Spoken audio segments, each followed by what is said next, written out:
Top quality और consistent performance के लिए सिर्फ सिल्वर पंप्स। टॉप क्वालिटी और कंसिस्टेंट परफॉर्मेंस के लिए सिर्फ सिल्वर पंप्स, नाम याद रखना। काही गोष्टी जर सापडल्या तर तो माल रिजेक्ट। मग माऊली सांगतात की सेंद्रिय खतं वापरा ना। पूर्वी वापरतच होतो आपण।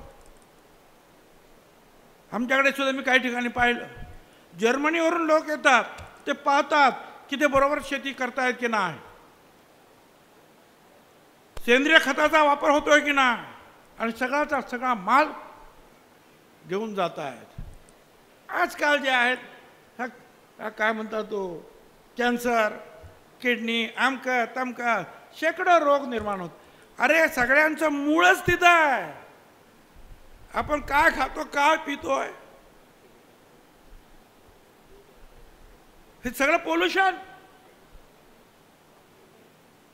रासायनिक, हे रोगराई होणार। पण तो स्वच्छ जर भाजीपाला असेल, त्याच्यामध्ये रसायन नाही, तर निश्चितपणे जे आहे या सगळ्या रोगांना फाटा मिळू शकतो। याच्यावर आपण प्रेम करायला पाहिजे, मनापासून भक्ती करायला पाहिजे। परमेश्वराची सुद्धा भक्ती आपण म्हणतो, मनापासून असायला पाहिजे। कधीतरी जाऊन काय होत नाही, त्या शेतात बांधावर फिरून नुसतं होणार ना। परमेश्वराची भक्ती सुद्धा अशीच आहे। जे म्हटलंय ना, दुख में सुमिरन सभी करे, सुख में करे न कोय।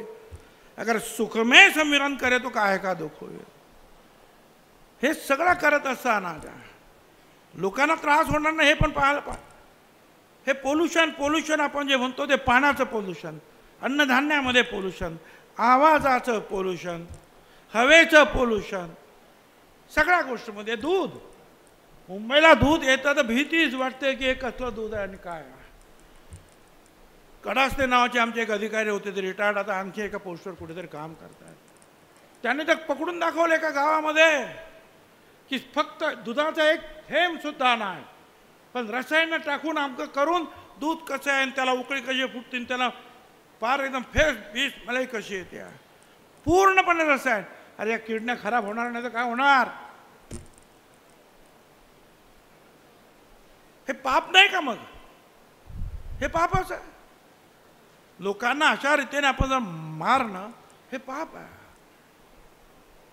आणि म्हणून जे आहे आपल्या सगळ्यांना ते पाहिलं पाहिजे। रोजच्या रोज त्याच्यावर गुरु माऊलींचा उपदेश आहे। एकदा केला आणि इकडून का नळी फुंकले सोनारे, इकडून तिकडे गेलो, अरे नाही चालायचं। देवाची सुद्धा भक्ती करताना सुद्धा मन लावून अगदी मनापासून केली पाहिजे। नुसतं आरडाओरड सुद्धा कर ना। तर त्या संत कबीरांनी सांगितलेला, मुल्ला बांग मारत फिरे, मुल्ला मोठमोठ्याने बांग मारत फिरता। अरे वो साहब क्या बहरा है? तो काय बहरा है का रे वरता?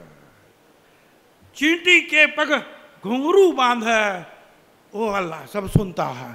मुंगीच्या पायामध्ये सुद्धा घुंगरू बांधलं तरी तो त्या परमेश्वराला ऐकायला जा।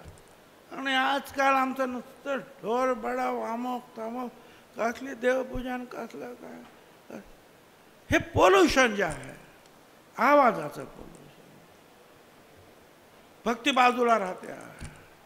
भक्तिपूर्वक आपण ती शेती केली पाहिजे, पण त्याला विज्ञानाची, जय किसान, जय जवान, जय किसान, जय विज्ञान, हे सुद्धा आता जे मुख्यमंत्र्यांनी आपल्या प्राईम मिनिस्टरांनी सांगितलेलं आहे।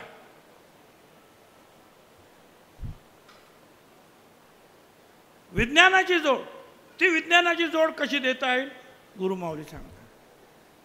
त्यांनी जो आहे त्या आपल्या गाईच्या गोबरपासून जे मला वाटतं काही बोर्ड्स वगैरे बनवलेले आहेत, चांगली गोष्ट आहे।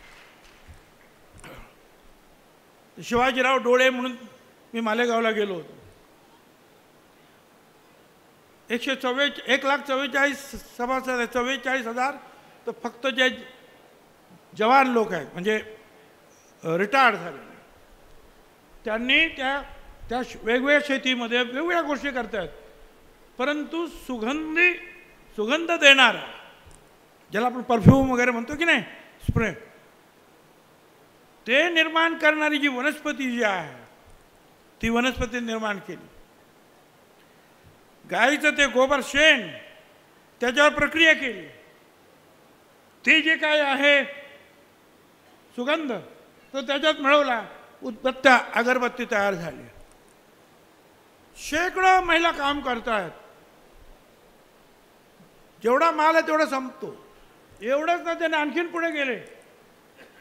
त्या शेणापासून त्याच्यावर प्रक्रिया करून लाईमस्टोन वगैरे वापरून आपण घरात जो रंग मारतो ना, रंग, तो रंग त्यांनी तयार केला. आपल्या घरात रंग मारला तर आपण 8 दिवस जाऊ शकत नाही, एवढा वास येतो. का? रसायन. पण तिथे तुम्ही रंग मारा आणि ताबडतोब जा. हे सगळं करू शकतो आपण. हे प्रयोग, लहान लहान माणसं, आदिवासी माणसं आहेत ती सुद्धा. आणि माऊली तरी काय सांगतात? हेच सांगतात की हे प्रयोग तुम्ही करा, हे शिका, हे सगळं होणार आहे. काय पण शिकलेली माणसं आमच्या काय कधी कधी काय शिकले की स्वतःपुरतंच ठिकं ठेवतात. आपल्या देशामध्ये हा प्रकार खूप झाला. तो आयुर्वेदाच्या बाबतीत झाला, तो अनेक गोष्टींच्या बाबतीत झाला की सगळी विद्या आपल्यापुरती ठेवली, पुढच्यांना शिकवलीच नाही, म्हणून त्याचा ऱ्हास व्हायला लागला. किंवा आता सुद्धा मोठी माणसं झाली, लहान समाजाचा माणूस, डॉक्टर झाला, अमूक झाला, तमूक झाला, आय एस ऑफिसर, अमकं तमकं. जे काही लोक बिचारे बरोबर समाजाला धरून असतात, काही लोक तर परत जातसुद्धा नाही. अरे तू एका लहान चाळीतून आलास, त्या गरीब समाजातून आलास, एवढा मोठा लाज वाटते. काय उपयोग आहे अशांचा? आम्ही इथे येतो त्याच्या माऊलीच्या संत महात्मा तिकडे खूप आहेत हिमालयामध्ये. काय करायचं त्यांचं मला तुम्ही सांगा. त्यांचा काय उपयोग? मला काय उपयोग ते सांगा. ते तिकडे बसतात, करतात, कोणी एका पायावर, कोणी आणखीन, कोणी काय करा, आमचं काय म्हणणं नाही. त्या भावना मला दुखवायची.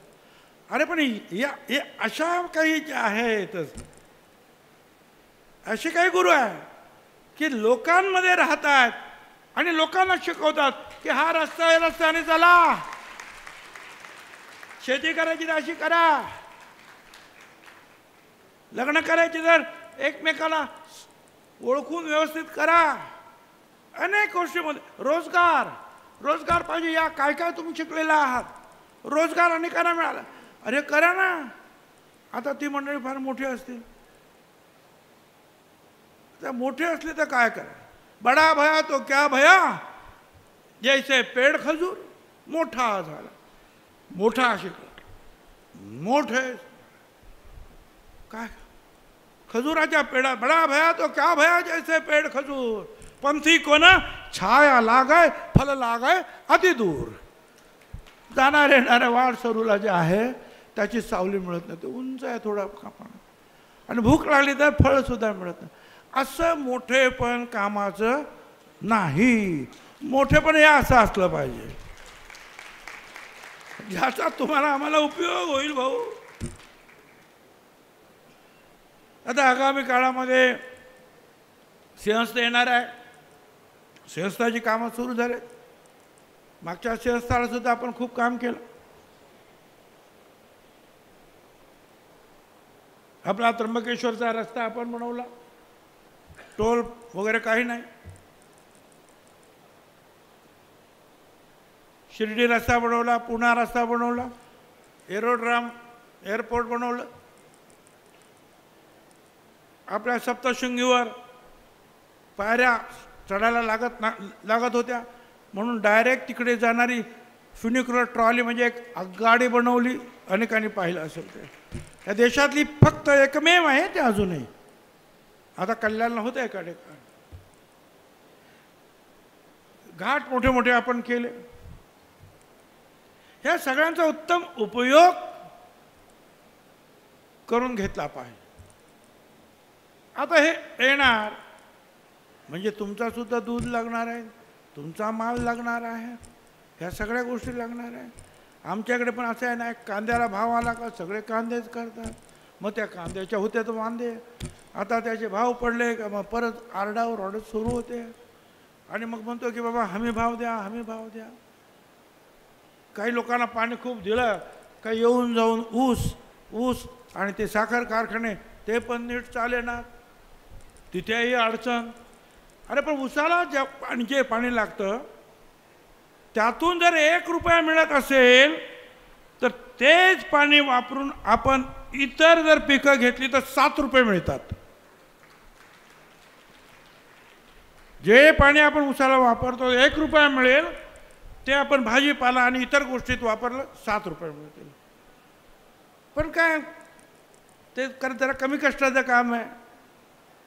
सोडून दिलं पाणी, बरं माप, साखर कारखाना येईल तो तोडून येईल, तो सगळं करेल आणि पैसे आपलं पाठवू.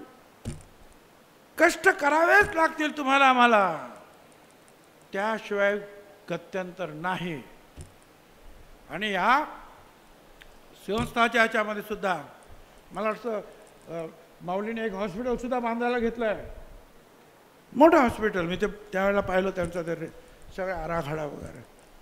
तर जास्तीत जास्त लवकर जेवढं होईल तेवढं बरं आहे.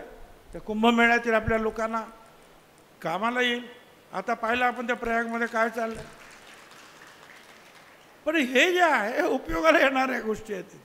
सगळ्याच गोष्टी सरकार करायला पाहिजे, पण आपण सुद्धा करू शकतो हे माऊलीने तुम्हाला शिकवलंय बाबा. आपण का करायचं नाही? मग त्याला आवश्यक अशा कुठल्या गोष्टी आहेत त्यासुद्धा आपण करायला पाहिजे. आणि मी सुद्धा माऊलींना सांगेन, माऊलींसारख्या माणसांना सुद्धा लोकांनी बोलवायला पाहिजे. तर सरकारनं सुद्धा कोण जे करणारे आहेत, काम करणारे, मग कुठल्या गोष्टी आवश्यक आहे 10 गोष्टी ते सांगते, 2 गोष्टी तर तुम्हाला पटतील त्याप्रमाणे काम करा. सगळ्यांना बरोबर घेऊन जर केलं, आपला सुद्धा कुंभमेळा जो आहे आपण यशस्वी केल्याशिवाय राहणार नाही. आणि तो निश्चितपणे आपण करू. रस्त्याचं जाळं आपण विणलेलं आहे, inner ring road, outer ring road आपण केलेले आहे, तुम्हाला कल्पना आहे. फक्त त्याच्यामध्ये आणखी सुधारणा करणं गरजेचं आहे. ह्या सगळ्यामध्ये आपण भाग घेतला पाहिजे. 2 पैसे त्याच्यातसुद्धा आपल्याला मिळणार आहेत. फुलांची शेती त्यावेळेला भरणार आहे, फुलांचे सुद्धा भाव वाढणार आहे. कधी आपल्याला 2 पैसे मिळतील, त्यामुळे शेती काय करावी हे सुद्धा थोडंसं जर आपण विचार जर केला तर सहज होऊ शकतं. आणि अलीकडे पूर्वी म्हणत होते की नारळ आपल्याकडे होणारच नाही, तो फक्त कोकण किनारपट्टीत आता व्हायला लागणार. आंबा होणारच नाही, आता केशर आंबा, अमका आंबा, तमका व्हायला लागणार. अरे काय होत नाही, सगळं होत. काही लोकांना मी पाहिलं की आल्याची शेती करतात, लाखो रुपये कमवतात. काही लोक जे व्हर्टिकल फार्मिंग करतात, हळद, ती हळद जी आहे आपल्या देशापासून तर परदेशापर्यंत आज औषधासाठी वापरले जाते, लाखो रुपये त्याच्यातून सुद्धा मिळतात. ह्या नवीन गोष्टीसुद्धा ज्या आहेत आम्ही जर शिकलो आणि ते सामान्य लोकांपर्यंत जर नेलं तर भारत सरकार तुमच्याबरोबर आहे, राज्य सरकार तुमच्याबरोबर आहे. तुमच्या आता हातामध्ये तो मोबाईल आहे, त्या मोबाईलवर कुठला काय भाव आहे सगळी माहिती तुम्हाला मिळते आहे. त्याच्यातून ज्ञान घ्या. ज्ञान हीच आजची खरी संपत्ती आहे. बाकीची संपत्ती येईल जाईल, पण ज्ञान आणि ते देण्याचं काम जे आहे या कृषी प्रदर्शनातून होत आहे. म्हणून आपण गुरु माऊलींचे आभार मानूया. धन्यवाद. जय हिंद, जय महाराष्ट्र.